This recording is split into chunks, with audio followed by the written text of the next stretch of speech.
किराया होगा उसका वो निजी कंपनी ही तय करेगी। तो क्या आपको ये नहीं लगता कि किसी न किसी तरीके से मनमानी की जाएगी? देखिए, बहुत सीधा इसका उदाहरण है कि एक चीज नहीं है, आप कोई भी चीज जो निजी हाथों में गई है या निजी हाथों द्वारा संचालित की जा रही है, उसका किराया, उसकी कीमत मनमानी वसूल की जाती है। मैं एक दो उदाहरण आपको दूंगा तो आप उससे पता लगा लेंगे। देखिए, जो मेडिकल क्षेत्र में आप देख लीजिए, जो कैंसर की दवा 11 या 12 हजार रुपए की आती है, वो कैंसर की दवा 1.25 लाख रुपए में मिलती है प्राइवेट हॉस्पिटल्स में। यह है स्थिति। और जो निजी हॉस्पिटल्स हैं, ये प्राइवेट हॉस्पिटल्स हैं, उनमें 40% हार्ट के जो ऑपरेशन है, जिसमें जो स्टंट वगैरह लगाया जाता है, ओपन हार्ट सर्जरी की जाती है, 40% जबरदस्ती की जाती है, जिसकी कोई जरूरत नहीं होती।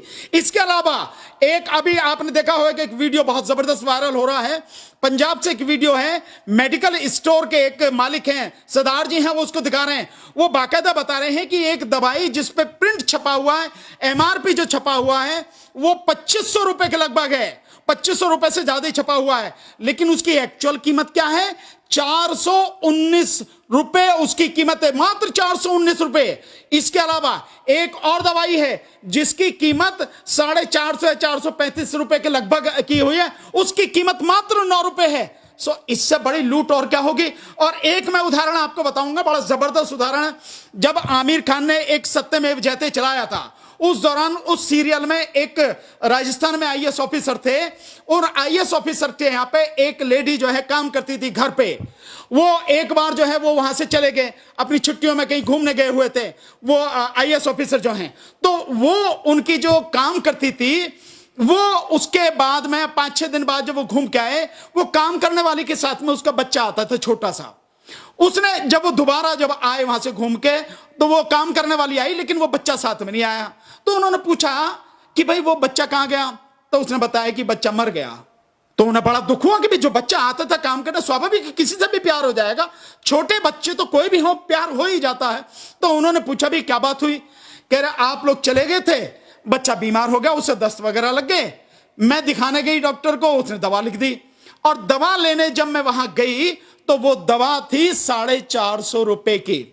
मेरे पास पैसा नहीं था, मैंने उससे बहुत विनती करी, बहुत गिड़गिड़ाई, रोई, लेकिन उसने दवा नहीं दी। और 450 रुपए ना होने की वजह से, दवा ना मिलने की वजह से, रात को बच्चे की तबीयत ज्यादा खराब हो गई, वो मर गया।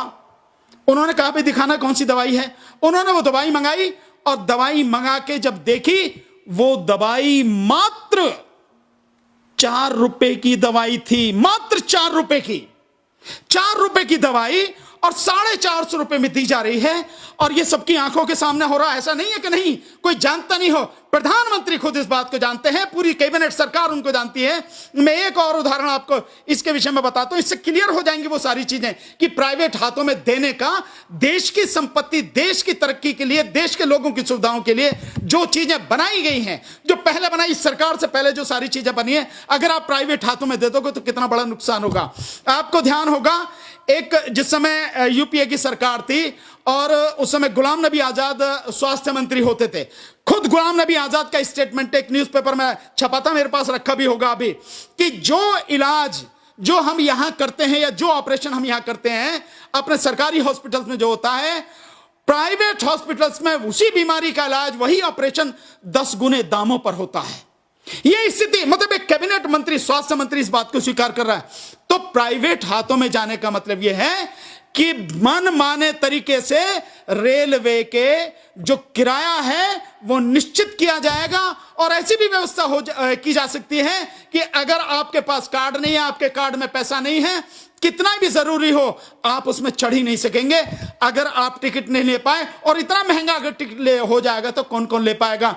इस देश की कितनी बड़ी आबादी गरीब है। अगर प्रधानमंत्री जी समझ रहे हो, सुनने हो, तो जरा ये सोच लें, 80 करोड़ लोगों को 5 महीने के लिए भीख देने का जब उन्होंने कहा है ना, 5 महीने के लिए खाना देंगे 80 करोड़ लोगों को, और जो हमारा फूड सिक्योरिटी जो बिल बना है, एक्ट बना है, उस फूड सिक्योरिटी एक्ट के हिसाब से देश की 82% आबादी को कम कीमत पर अनाज मिलना है। 2 रुपए किलो चावल, 3 रुपए किलो गेहूं, इस तरह से जो मिलना है, वो कितने 82%। इसका मतलब हुआ कि लगभग 90 करोड़ की आबादी। तो देश की 90 करोड़ आबादी इस तरह की है जिसकी हालत इतनी बुरी है, और जो बेचारे जाते हैं रेलवे में भूस की तरह ठूस के जाते हैं, ये उनका हालत है, सबने देखा है। तो रेलवे प्राइवेट हाथों में जाएगा तो मनमानी कीमत उनसे वसूली जाएगी, किराया जैसा चाहेंगे वो करेंगे, सुविधाएं दें ना दें उसका कोई मतलब ही नहीं है, क्योंकि किराया आपने प्राइवेट हाथों में दे दिया। जब सरकारी क्षेत्र में ही सुविधाएं नहीं है तो प्राइवेट क्षेत्र में क्या सुविधाएं होंगी? आपका कोई कंट्रोल नहीं रहेगा, आप कुछ नहीं कर सकेंगे, और जिस दिन उन्हें लगेगा कि ये इनमें जो है इनको किसी तरह का कोई फायदा नहीं हो रहा, वैसे ही छोड़ के भागेंगे, जैसे इनके जो चचा भागे, रिलायंस वाला जो भागा मेट्रो को छोड़ के, जो एयरपोर्ट वाली दिल्ली की मेट्रो है उसे रिलायंस ने बनाया और छोड़ के भागा, अब उसे सरकार चला रही है, मेट्रो रेल चला रही है, मेट्रो रेल कॉर्पोरेशन चला रही है। तो ये प्राइवेट हाथों में देने का ये मतलब है क्या? इसीलिए दिया जा रहा है, देश को इसीलिए बर्बाद किया जा रहा है। देश की जनता को भी सोचना है, और मैं कहूंगा माननीय प्रधानमंत्री जी जरा सोचो, बुद्धि पे जरा जोर दो। आप देश को बर्बाद करने पर क्यों तुले हुए? इस देश से आपकी दुश्मनी क्या है? आखिर इस देश ने आपका क्या बिगाड़ा है जो इस देश को आप पूरी तरह से बर्बाद करने की सोचे हुए? सवाल ये है कि जो रेल है वो गरीबों का एकमात्र जीवन का एक रेखा है, जो कि सरकार उससे छीनने का कार्य लगातार करती रही है। टैक्स जनता देती है, इंफ्रास्ट्रक्चर होता है वो सरकार का होता है, और जो मुनाफा होता है वो उद्योगपतियों को क्यों दिया जा रहा है? नहीं, देखिए, उद्योगपतियों की गुलामी कर रहे हैं। मैं ये सीधे बात ये कह रहा हूं कि प्रधानमंत्री और ये सरकार, मोदी सरकार बड़े बड़े उद्योगपतियों की गुलामी कर रही है। और मैं इन शब्दों में कहूंगा, ये बड़े कठोर शब्द हैं, लेकिन कहूंगा कि बड़े बड़े जो उद्योगपति हैं उनकी चौखट पे जाकर उनकी चौखट को चूम रहे, तलवे चाट रहे हैं, उनके यही काम है और कुछ नहीं है। या यूं कहा जाए कि कहीं ना कहीं इनके बीच में, इनके साथ मिलके जो है देश की संपत्ति को लूटा जा रहा। और क्या मतलब है? आप देखिए, जिस तरह से केवल यही नहीं है, कोयले का भी जिस तरह से निजी हाथों में सारा सौंपा गया है, कोयल इंडिया में जब जबरदस्त तरीके से स्ट्राइक शुरू हो रहे हैं, क्या वहां रोजगार देने की बात कर रहे हो? रोजगार है नहीं। कोल इंडिया में जितने लोग हैं पहले उन्हीं को रोजगार दे दो, पहले आप उनको कहो कि आप करो। कमर्शियल माइनिंग का मतलब क्या है कि आप लेके और उसको बेच रहे हैं, तो क्या कोल इंडिया नहीं बेच सकती? जो बाहर से हमें मंगाना पड़ता है, जो हमारे जरूरी है कोल, उसकी अलावा जो बाकी है हमारा है, यहां हम कोल इंडिया नहीं कर सकती खनन। तो प्राइवेट हाथों में बेचने का सीधा सीधा मतलब मैं तो यह कहूंगा कि भैया जो आप उनको दे रहे हो तो कुछ ना कुछ जरूर उनसे ले रहे हो, चाहे वो पीएम केयर फंड के नाम पे ले रहे हो या किसी भी तरह से ले रहे हो या इलेक्शन के लिए उनसे चंदा ले रहे हो, लेकिन बिना लिए आप कुछ नहीं कर रहे हो। और सीधे सीधे शब्दों में इसको रिश्वत बोलते हैं। रिश्वत ऐसा नहीं है कि आप अपने हाथ में ही लोगे उसे ही रिश्वत माना जाएगा, कई रूप है रिश्वत के। तो ये वही है और ये भ्रष्टाचार है। और मोदी सरकार में बहुत सीधे से कह सकता हूं, ये निजीकरण का मतलब यह है कि पूरी तरह से भ्रष्टाचार में डूबी हुई है, आकंठ भ्रष्टाचार में मोदी सरकार डूबी हुई है। अन्यथा तो जो सरकारी क्षेत्र के जो उपक्रम है उसको मजबूत किया जाए, जो लोगों को रोजगार उसमें दिया जाए, कंट्रोल अपने पास रखा जाए और अधिक से अधिक लोगों की जिंदगी को सुधारा जाए, संवारा जाए। चंद उद्योगपतियों की डोरी को सलाम करने की जरूरत नहीं है। चंद उद्योगपतियों को भारत की पूरी संपत्ति देकर इस देश को बर्बाद करने की जरूरत नहीं है। 135 करोड़ की आबादी है। इस 135 करोड़ की आबादी में जिसका हक है, जिनका हक है, उनको दो, उनके लिए काम करो। तुम इसी के लिए आए थे। सबका साथ, सबका विकास और सबका विश्वास, ये केवल आपने कहने के लिए रखा है। अन्यथा आपका एक बात, एक ही सूत्र है कि बड़े बड़े उद्योगपतियों और पूंजीपतियों का साथ, उनका विकास और सब कुछ उनका ही विश्वास, और इस देश की जनता के साथ विश्वासघात। सर आपको कैसा, आप कैसे देख सकते हैं इसको कि जिस तरीके से हमने देखा कि जो रेलवे का जो निजीकरण है, इसके साथ ही साथ बहुत सारी ऐसी कंपनियां हैं जिसको निजी हाथों में देने का कार्य चल रहा है अभी भी। क्या आपको लगता है कि इस बार जो जनता है, इस बार की जो जनता है, वो निजीकरण का जो मामला चलता रहा, वो आम आदमी से अधिकार छीनने का कार्य करती रही है सरकार? आपको लगता है कि इस बार जवाब मिलेगा कुछ? नहीं, मैं समझता हूं जनता को बाहर आना चाहिए, जनता को सड़क पर आना चाहिए। केवल हमें चुनाव का इंतजार नहीं करना चाहिए।